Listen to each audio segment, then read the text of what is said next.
Welcome back to the deep dive. Eh.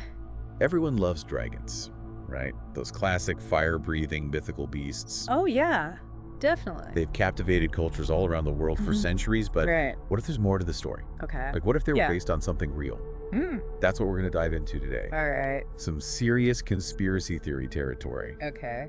exploring the idea that the dragon myth Yeah. might have originated from something real. Interesting. Our sources hint at possible links to dinosaurs, Yeah. pterosaurs, Okay. and even natural phenomena like volcanoes and stuff. Fascinating. Are you intrigued? Yeah. Let's get started. Let's get started. What I find so fascinating is the global consistency of the dragon myth. Right. Like, you have cultures across continents separated by vast oceans and time, Yeah. all have their own versions of these magnificent, often terrifying creatures. For sure. It makes you wonder if there's a common thread, Right. something tangible that sparked this shared fascination. Yeah, for sure. Okay, so let's start with the dinosaur theory. Okay. I remember reading about this in one of your sources. Yeah. How the discovery of dinosaur fossils by early humans could have been misinterpreted Uh-huh. as evidence of these giant reptilian monsters. Absolutely. Imagine stumbling upon a T-Rex skeleton Oh, wow, yeah. with its massive size, sharp teeth, imposing skull, Right. without any scientific framework to understand what you're seeing. Yeah. It's easy to see how that could fuel the imagination Totally. and give rise to stories of monstrous creatures. Right, especially when you consider the sheer size and power these creatures must have possessed. Exactly. But you also mentioned pterosaurs in your notes. Yes. How do they fit into the dragon myth? Well, pterosaurs were flying reptiles. Okay. Some with wingspans reaching up to 36 feet. Wow, it's huge. They had long necks, sharp teeth, and leathery wings, features that kind of eerily resonate with classic dragon descriptions. So it's like a prehistoric blueprint for the dragon myth. Yeah, pretty much. Fossil evidence of pterosaurs has been found globally right. Exactly. And that widespread distribution aligns with the global presence of dragon myths. Right. It's not a stretch to imagine that early humans witnessing these creatures soaring through the skies Yeah. might have interpreted them as the legendary dragons of their stories. It's a very compelling theory. Wow, the image of a pterosaur taking flight is pretty incredible. Oh, yeah. And it certainly fits the bill of a creature inspiring awe and fear. Definitely. But let's talk about a very specific dragon characteristic, Okay. fire breathing. Yeah. It's like a staple in most dragon myths. Right. But could there be a real-world inspiration for that? That's where the power of nature comes in. Okay. Volcanic eruptions with Yeah. their fiery explosions, molten rock, and ash clouds have been both terrifying and awe-inspiring events Oh, for sure. to ancient people. I could only imagine the impact of witnessing such a display of raw power. Right. It would be hard not to connect those fiery explosions with the mythical dragons they imagined. Exact. So we've got dinosaur fossils, Yes, yeah. pterosaurs with their massive wingspan, Right. and the fiery spectacle of volcanic eruptions. Uh-huh. It's fascinating how these elements could have come together to shape the dragon myth. It really is. And we're just scratching the surface here. Okay. One of your sources highlighted the role of cultural exchange in shaping the dragon myth. It suggests that as humans migrated and traded across continents, their stories and beliefs traveled with them. Right. What do you think about that? It makes sense to me. Like, imagine early explorers and traders sharing stories of these incredible creatures around campfires. Yeah. Those tales would spread, Right. evolve, and adapt to fit the cultural context of each region. Exactly. The dragon myth might have originated from a single source, Okay. but as it traveled across the globe, Yeah. it absorbed the unique beliefs and cultural nuances of each civilization it encountered. It's like a linguistic game of telephone, but with mythology. Yeah. That explains why we see such diverse interpretations of dragons across different cultures. Right.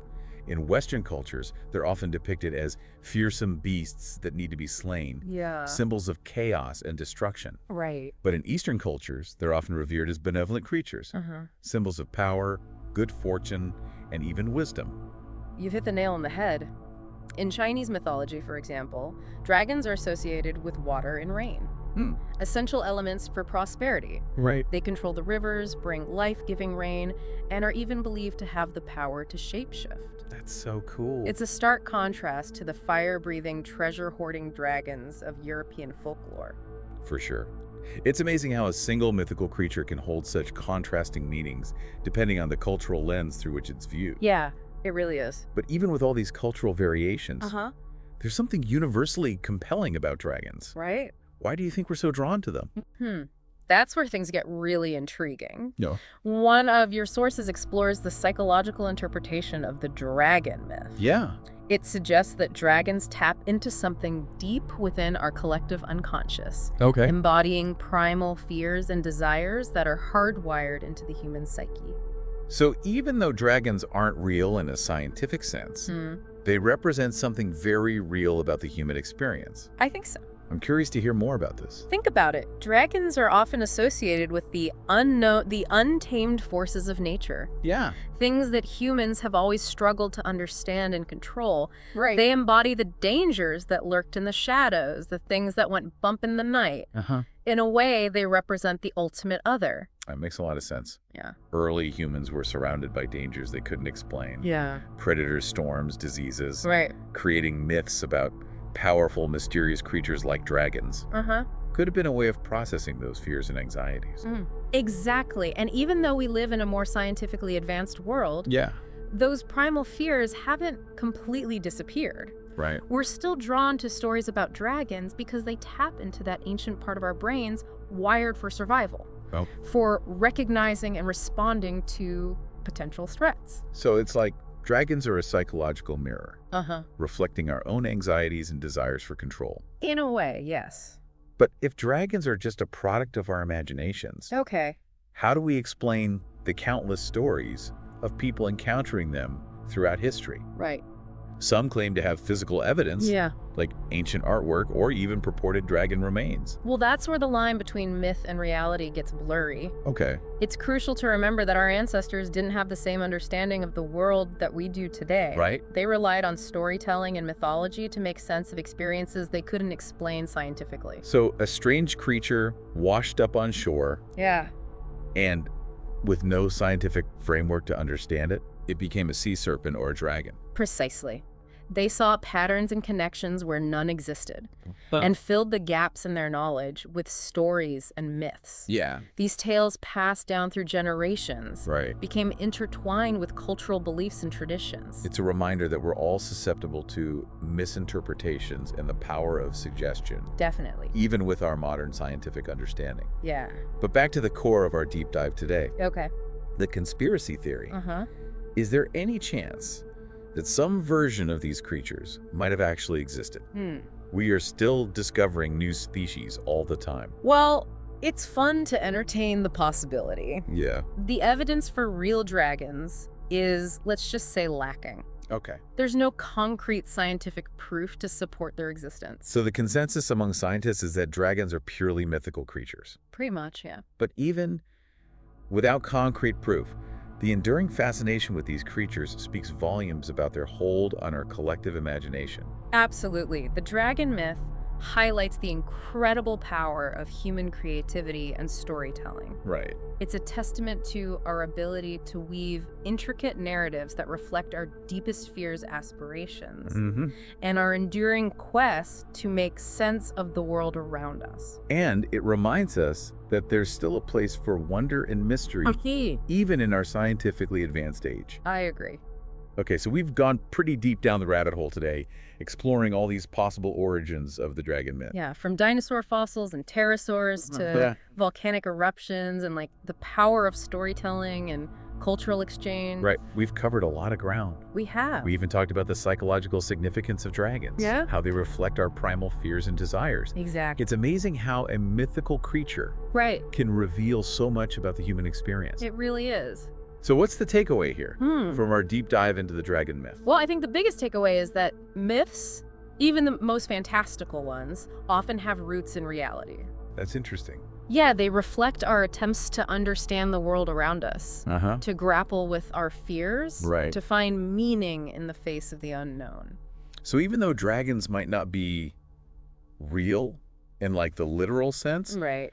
they still hold a powerful truth about the human experience. I think so, yeah. Mm. They remind us that our imaginations are incredibly powerful tools, Okay. capable of creating both wonder and terror. And that sometimes the line between myth and reality can be blurry, Oh yeah, for sure. especially when we're trying to make sense of a world we don't fully understand. Exactly. That's fascinating. Yeah, it's part of the beauty of exploration, Okay. of questioning and pushing the boundaries of our knowledge. It's about embracing the mystery and acknowledging that there's still so much we don't know. Right, and that's okay. Yeah, There's a certain magic in not having all the answers. well said. Thanks. So the next time you encounter a dragon, Mm-hmm. whether it's in a book, a movie, Yeah. or even in your own imagination, remember that it's more than just a fantasy creature. Okay. It's a symbol of our shared history, our deepest fears, and our enduring fascination with the unknown.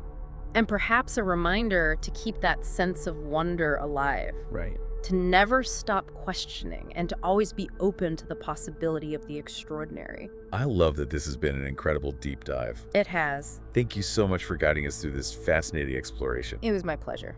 And to all of you listening, we'd love to hear your thoughts. Yeah. Do you believe there's any truth to the dragon myth? Hmm. What are your favorite dragon stories or theories? Let us know. Share your thoughts with us on social media or on our website. We'd love to hear from you. Until next time, keep exploring, keep questioning, Yes. and never stop believing in the power of a good story.